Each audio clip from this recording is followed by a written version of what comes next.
Então, entrei aqui na pasta aqui, que eu criei, API série. E aí agora a gente vai começar a nosso primeiro projeto, né? API 01. E aqui eu vou clicar com o botão direito abrir com code. Se você não tem isso no seu VS Code, é porque você não instalou com isso. Mas, se você quiser entrar pelo VS Code de outra maneira, você pode fazer aqui, ó, Open Folder. E aí, eu vou achar na mão aqui, né? Ou, peraí, copio aqui. E, Ctrl K, cliquei, selecionei a pasta. Já era, estou na pasta API 01 agora. Certo? Então, antes de começar a fazer qualquer coisa de código, eu quero ensinar um pouco para vocês como que funciona a parte de objetos mesmo e como que funciona a parte de arrays. Por quê? Porque se você não entender essa primeira parte de objeto array, você não vai conseguir fazer nada com APIs, certo? Então eu acho que é importantíssimo isso. Então, vou criar aqui um código e a gente vai começando a entender um pouco mais como que funcionam objetos e como que funciona arrays. No começo dessa aula, eu falei sobre acrônimos, né? E um desses acrônimos é o CRUD. Então, create, read, update, delete. Beleza.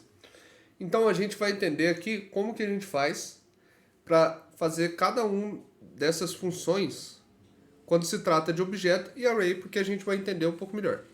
Então, por exemplo, como que a gente faz para criar um objeto? Então, const objeto, vou abrir chaves, pronto, o objeto está criado, certo? O que vem dentro do objeto? São sempre chave-valor. O que significa um chave-valor? Vamos supor que a gente tem um usuário, né? Ficaria mais claro. E esse usuário vai ter um nome, e o nome dele vai ser Júlio. Aqui é o meu nome. Salvei aqui, certo? Isso aqui, né, é uma chave, o nome e o valor chama Júlio. Então, quando eu fazer o acesso, né, que seria aqui no read, na leitura, se eu fizer aqui um console.log usuário.nome, ele me vai dar esse valor aqui, Júlio. Entendeu? Então, é isso que é chave-valor. A gente tem isso aqui que é uma propriedade que identifica que valor que a gente quer e ele retorna pra gente esse valor. Vamos ver se vai funcionar. Vou abrir aqui o terminal. E se vocês não tiverem o Node instalado, por favor, instalem aí. Node version. Ele tem que dar essa versão aqui pra você, certo? Porque se você estiver programando com JavaScript, em alguma época você vai precisar instalar o Node. Aí se vocês quiserem vir aqui, ó, Node.js, download. E aí vocês instalam a versão que vocês querem aí. Instalam na onde vocês estiverem, né? No Windows, tem Mac, Linux, etc. Certo. E aí para que a gente precisa do Node? Porque a gente vai rodar essa aplicação aqui. Então vamos rodar ela. Node index.js. Beleza. Ó, ele me retornou aqui, ó, o nome Júlio. Ah, como é que eu sei que esse console log aqui? Usuário. Pronto. Beleza. Então a gente já viu um pouco de create, criação, e um pouco de leitura, né? Por que a gente precisa saber disso? Porque o JSON, ele basicamente é isso, gente. Não sai disso aqui, entendeu? Então, por exemplo, eu vou pegar um exemplo aqui mais realista um pouquinho e vou colocar aqui para vocês, ó. Beleza, ajustei aqui. Agora vamos criar com algo mais real, né? Então vamos lá. Retorno API vai ser isso aqui. Isso aqui é uma API que a gente vai utilizar nos nossos projetos, mas eu queria pegar só para vocês entenderem como que funciona ela, né? Então ela tem aqui, ó, categoria, tem tipo, tem dificuldade, tem questão, tem resposta correta, né? Então se a gente fizer aqui, ó, um console log retorno API, ele vai me retornar esses valores, certo? Então isso aqui é uma maneira da gente fazer essa leitura. Mas nunca que a gente vai fazer essa leitura dessa maneira, porque a gente não quer pegar ele por inteiro, né? Geralmente a gente quer categoria, né? Então se a gente colocar ponto category, ele vai trazer história. Só que se a gente usar só o ponto, é um problema, porque pode ser que na API ele retorne em algum momento algo que não tenha categoria. Isso aí é um problema pra gente. Então tem toda uma maneira da gente fazer essa leitura, certo? Daria pra gente usar uma interrogação aqui. E caso não tivesse a categoria, ele me traria undefined, mas não quebraria o código, né? Se você deixar aqui, ó, sem interrogação... Não, pera aí. Deixa eu tirar aqui. Beleza.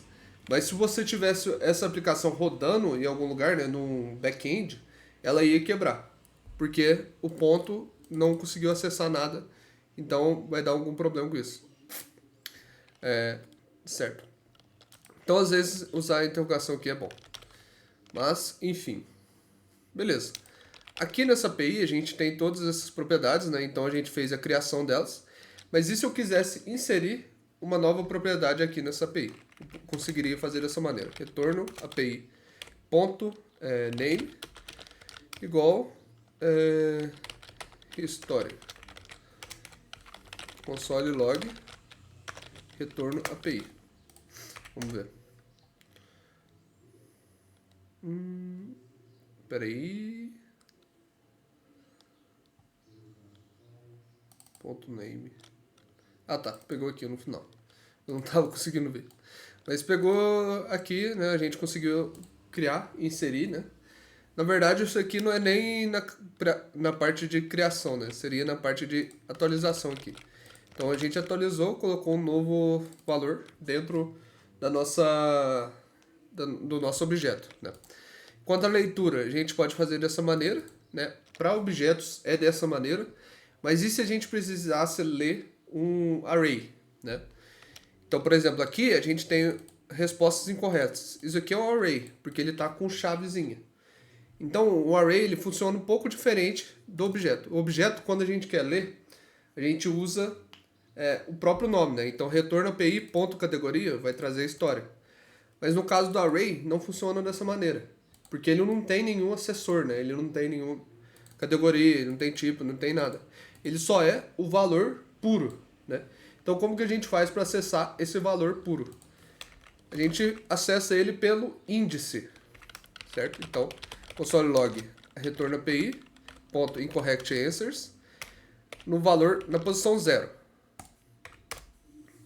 Ele me deu aqui, ó, 45, né? Deixa eu comentar isso aqui para ficar um pouquinho menos verboso esse console aqui.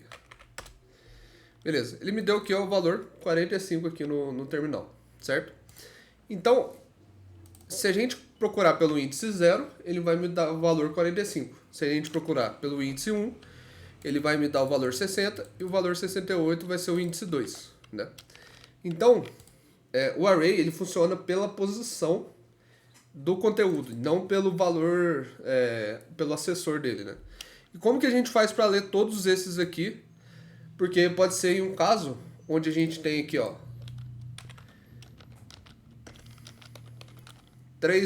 4 valores e a gente não sabia que isso aí ia retornar 4 valores, né? Então a gente não acessa por esse índice aqui, a gente faz um loop. E como que a gente faz um loop? For let i igual a 0 e menor do que retorno API ponto incorrect answers ponto length. Isso aqui a gente vai pegar o tamanho deles e vamos adicionar aqui no final. Então o loop é constituído de 3 partes. A gente vai criar a variável, né, que vai ser o nosso step. O step seria o passo, né? Então começa no passo 0 e beleza. Qual que é o segundo parâmetro aqui? É até onde que eu vou. Então eu vou até aonde esse incorrect answers tiver valores, né?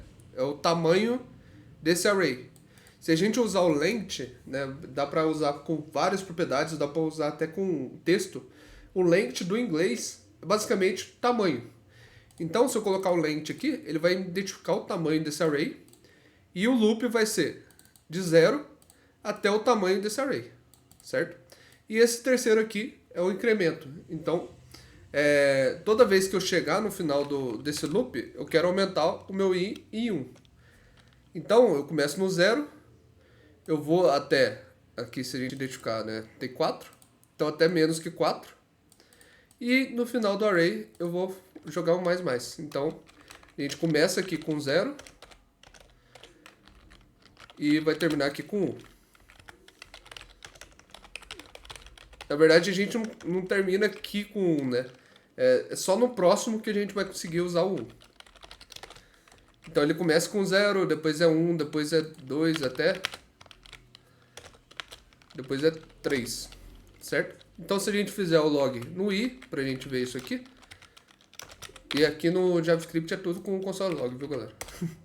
Então veja aqui, ó, 0, 1, 2 e 3. Beleza. E isso é legal da gente fazer um loop dessa maneira, porque ele é dinâmico. Então se eu alterar o número de valores aqui, e rodar esse código de novo, ele virou aqui, ó, 0, 1, 2, e já era. Então bem legal a gente usar esse array.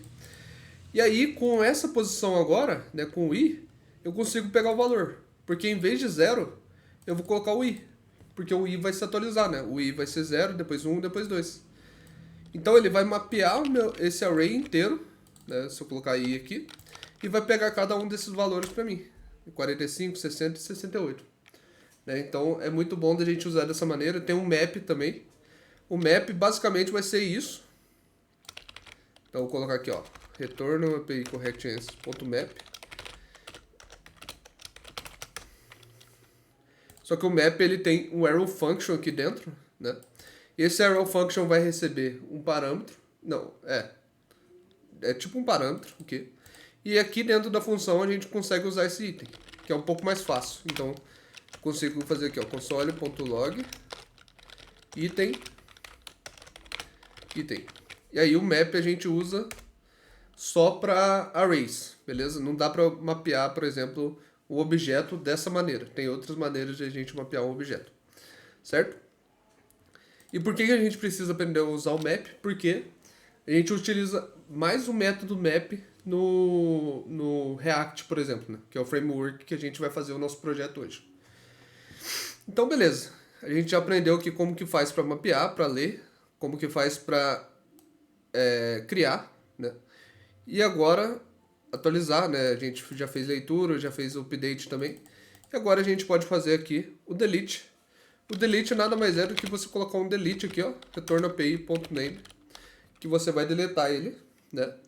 E no caso do array, aí depende um pouco, né? Porque o array, a gente consegue deletar valores dele, né? Fora da criação, a gente conseguiria inserir valores usando push. E aí nesse push eu posso colocar um valor aqui. Então no final do push é empurrar, né? Então você pegaria um valor e empurraria no final desse array. Então push serve para empurrar. Aí se eu quiser tirar um valor, você usa o pop. E aí ele vai tirar o último valor.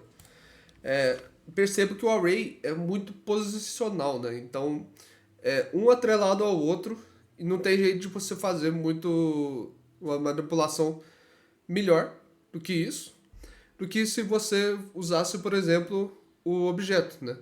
O objeto é só você colocar uma propriedade ali e já era, né? Então, no caso do array é um pouco mais complicado.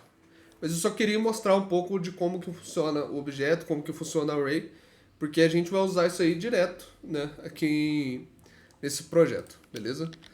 Então, bora lá. A primeira parte do nosso projeto